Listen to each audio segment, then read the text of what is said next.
Para los que acaban de sintonizar esta noticia, desde hace un tiempo se ha intensificado el desabastecimiento en Venezuela. La gente tiene que hacer fila durante horas para conseguir leche, pero en polvo porque la otra no se consigue.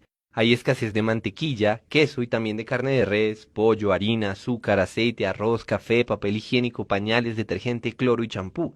Mejor dicho, hacen falta productos básicos para la vida cotidiana. La pregunta es, ¿por qué?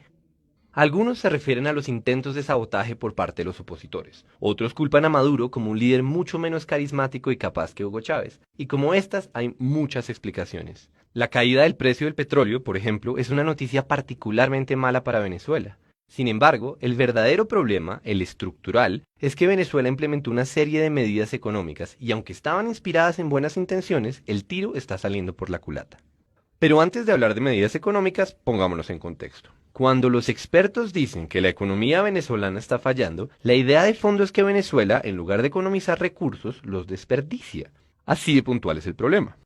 Pero, ojo, desperdicio no solo es botar agua o dejar la luz prendida. Desperdicio es usar los recursos en vano, cualesquiera que esos recursos sean. Tiempo, espacio, talento humano, conocimiento, no importa. El punto es que Venezuela, el país con la mayor reserva petrolera del mundo, está sufriendo de desabastecimiento porque hay 30 millones de personas que no logran coordinarse para ofrecer bienes y servicios, al menos no de forma eficiente.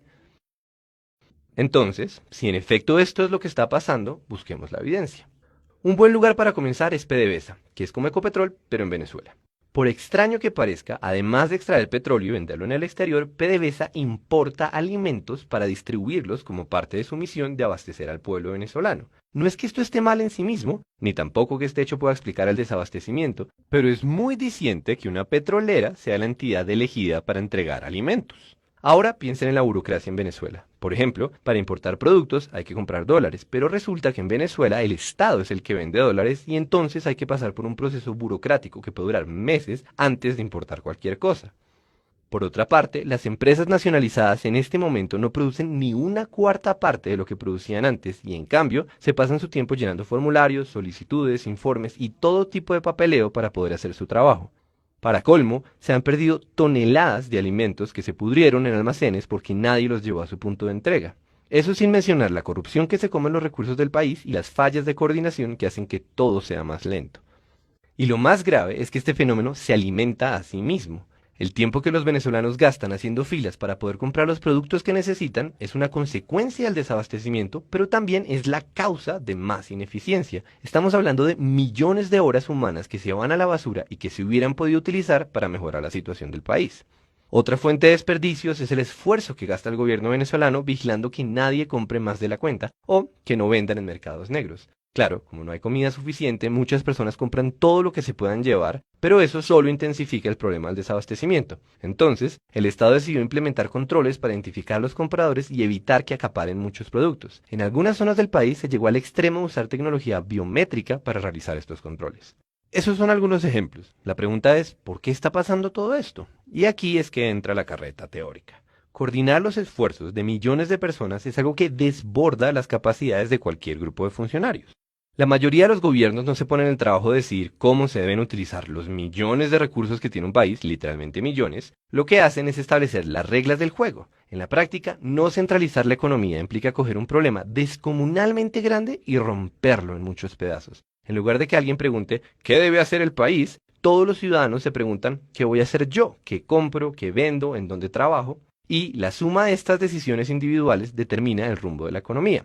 Pero, y este es un gran pero, para que esta estrategia funcione, la gente necesita comunicar información constantemente. Información del tipo, alguien debería llevar este pescado a la ciudad, o yo traigo madera, y también preste para acá que yo arreglo barcos. La clave del mercado como mecanismo para economizar recursos está en que son los precios los que informan a la gente de lo que está pasando. Pérdidas y ganancias, en un sentido puramente económico, son indicadores de eficiencia o de ineficiencia.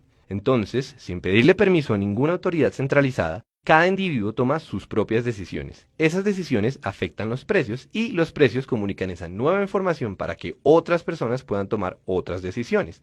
Y así, una y otra vez. El resultado global es que millones de personas trabajan, más o menos, de forma coordinada. Dicho todo eso, volvamos a Venezuela. Resulta que, en los últimos años, Venezuela pasó de tener una economía coordinada por precios a una economía centralizada. Aquí es que aparecen las medidas económicas. Lo primero fue ponerle un precio fijo a los productos que ahora escasean y ponerle un precio al dólar. Esto comenzó en el 2003. La idea era que todos los venezolanos, ricos o pobres, pudieran comprar los productos de la canasta familiar y que la moneda venezolana se mantuviera fuerte con respecto al dólar. Obviamente, el gobierno trató de fijar precios, comillas, justos, pero la gracia de los precios es que se adaptan a lo que está pasando mucho más rápido de lo que se puede enterar un funcionario del Estado. Y lo que está pasando, o lo que habría de pasar, fue inflación. Poco después de regular los precios, el gobierno venezolano invirtió enormes cantidades de dinero en políticas sociales, y esto generó un desbalance gigantesco en las cuentas. Por supuesto, el problema no son las políticas sociales, sino el desbalance. Básicamente, la plata que entraba por impuestos y ventas de petróleo no era suficiente para cubrir los gastos. La única alternativa para mantener ese modelo era imprimir más dinero, algo que los gobiernos hacen con cierta frecuencia. Sin embargo, cuando la cantidad de dinero en circulación aumenta y el número de bienes y servicios sigue siendo el mismo, se produce la famosa inflación. Los precios suben para ajustarse a la nueva realidad. La nueva realidad siendo, hay más billetes, pero sigue habiendo la misma cantidad de leche. Pero, como estaban controlados, en lugar de subir, los precios se convirtieron en cifras absurdas. Acto seguido, los productores y los distribuidores de alimentos empezaron a quebrarse y muchos se fueron del país porque el negocio dejó de ser rentable. La producción se cayó en cuestión de unos años. Entonces, el gobierno se dedicó a nacionalizar buena parte de las empresas, algunas porque quiso y otras porque había que subsidiar los costos de producción. Por ejemplo, el Estado adquirió más de 10.000 hectáreas de fincas ganaderas en los últimos años. El problema es que el gobierno no tiene la misma experiencia que las personas que antes manejaban esos negocios y lo que es más grave, tampoco tiene la información necesaria para tomar decisiones eficientes, porque cuando se desligan los costos de producción de los precios, no hay nada que nos informe de si esto es más eficiente que aquello. Básicamente el país comienza a navegar a ciegas. Todo se hace con burocracia, con indicadores, con instrucciones centralizadas que llegan demasiado tarde. Ahí tenemos una buena parte de la explicación. La otra parte, o por lo menos otra muy grande, fue la caída de las importaciones. Ya dijimos que el dólar tiene un precio artificial en Venezuela. Pues bien, como solo el Estado vende a ese precio, conseguir dólares se volvió la titánica burocracia que mencionamos al principio. El gobierno debe elegir a quién se los da y con qué propósito, porque a ese precio no le alcanzan para todos. Y como si fuera poca cosa determinar cuál es la mejor manera de gastar esos dólares, o sea, el clásico problema de tener una economía centralizada, además, el gobierno debe partir de la desconfianza porque existen demasiados incentivos para la corrupción.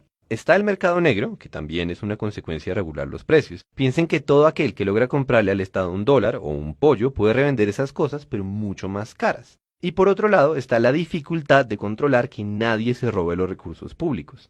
Para que se hagan una idea de la dimensión de este problema, el gobierno reconoció que se han perdido al menos 25.000 millones de dólares por culpa de la corrupción. Entonces, ni modo, ahora Venezuela debe invertir una enorme cantidad de recursos para asegurarse de que otros recursos, como los dólares, se usen de forma adecuada. Eso implica supervisar las importaciones, vigilar los procesos de producción y controlar el comportamiento de los ciudadanos. El resultado, más desperdicio y más ineficiencia. Y con esto volvemos a la idea inicial. Como habrán notado, esta historia tiene una moraleja bastante reciclada a estas alturas del siglo XXI, y es que debemos distinguir entre los ideales que inspiran una serie de medidas económicas y las consecuencias de esas medidas, por ejemplo, el desabastecimiento. Después de todo, no son los ideales los que nos dan de comer, sino el modo en que usamos los recursos que tenemos.